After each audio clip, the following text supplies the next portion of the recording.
bagi saya untuk tatap muka dengan saudara-saudara sekalian. Saudara-saudara sekalian, bupati, wali kota, pemimpin daerah yang dipilih oleh rakyat. Saudara-saudara adalah pemimpin yang dekat dengan rakyat. Bersama camat, bersama kepala desa, saudara-saudara adalah yang paling dekat sama rakyat. Saudara-saudara adalah seharusnya yang paling tahu denyut nadi rakyat. Saudara-saudara seharusnya yang paling peka terhadap kesulitan rakyat. Kunci pembangunan bangsa kita sebagaimana pembangunan semua bangsa di dunia, kuncinya adalah dalam pemerintahan yang baik, pemerintahan yang unggul. Pernah ada suatu kajian kurang lebih 27 tahun yang lalu dari Universitas Harvard di Amerika Serikat. Saya pernah baca buku itu. Saya menyesal buku itu hilang. Tapi itu buku yang sangat membuka pikiran saya pada saat itu, dan itu terus berada di benak saya. Kajian itu adalah kajian terhadap sebuah pemerintahan bangsa, bahkan peradaban kekaisaran, empires, yang bertahan lebih dari 300 tahun. Yang dipelajari hanya peradaban dan pemerintahan kekaisaran yang lebih dari 300 tahun. Dan di sejarah manusia tidak banyak. Peradaban Tiongkok ribuan tahun. India ribuan tahun. Persia yang sekarang Iran ribuan tahun. Di Amerika Maya dan Inka. Kemudian ada kekaisaran Romawi. Kemudian ada peradaban kekaisaran Islam juga, kalau tidak salah 900 tahun lebih. Peradaban Rusia juga mendekati 900 tahun. Kekaisaran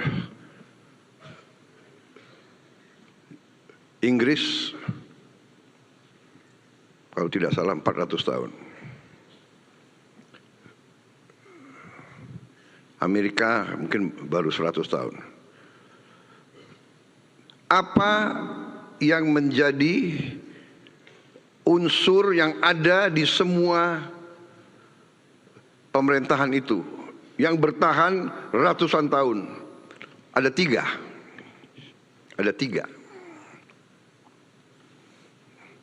Ini hasil riset. Satu adalah tentara yang unggul. Dua adalah polisi dan keamanan yang unggul. Ketiga, dan ini tidak dalam urutan yang siapa yang lebih penting, tidak. Yang ketiga adalah pemerintahan yang unggul, yaitu disebut dalam bahasa Inggrisnya adalah excellent civil service. Saya gabungkan menjadi pemerintahan. Dalam pelajaran-pelajaran itu ada. Ya.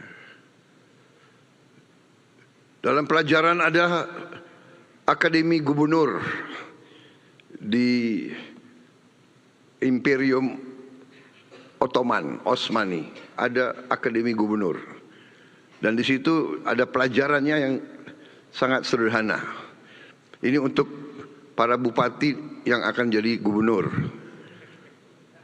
Ini sekian ratus tahun yang lalu. Jadi ada slide-nya nggak ya dipasang? Pelajaran dari Ottoman. Yang intinya adalah bahwa suatu negara yang berhasil sebetulnya sangat sederhana, ya. Pelajarannya itu sangat sederhana. Tidak ada negara tanpa tentara yang kuat. Tolong ya, ini pelajaran ratusan tahun.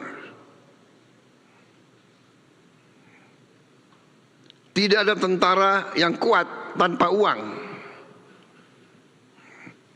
Tidak ada uang tanpa kemakmuran. Tidak ada kemakmuran tanpa rakyat yang bahagia dan sejahtera. Tidak ada rakyat yang bahagia dan sejahtera tanpa pemerintah yang bersih dan adil.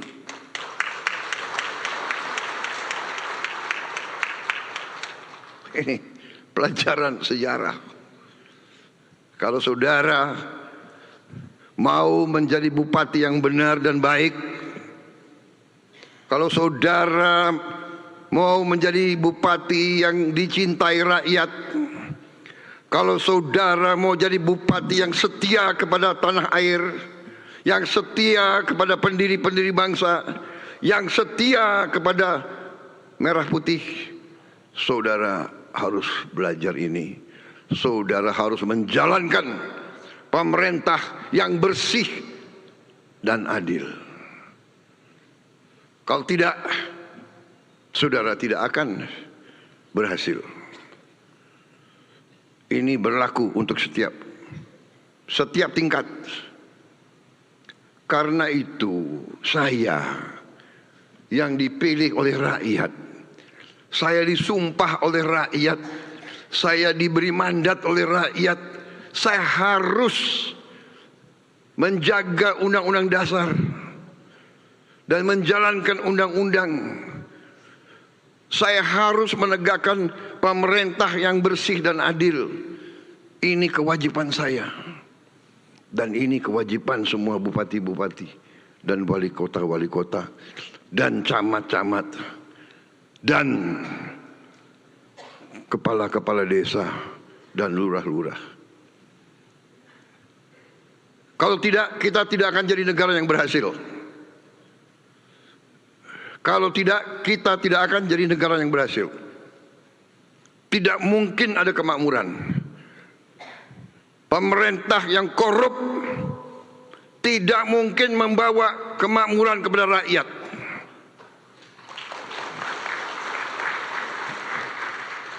Kita sudah lama jadi orang Indonesia, ya.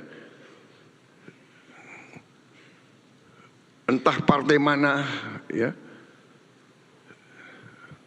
Kita harus berani ngoreksi diri kita. Kita harus berani. Saya juga kadang-kadang ngeri juga dengan ucapan-ucapan saya.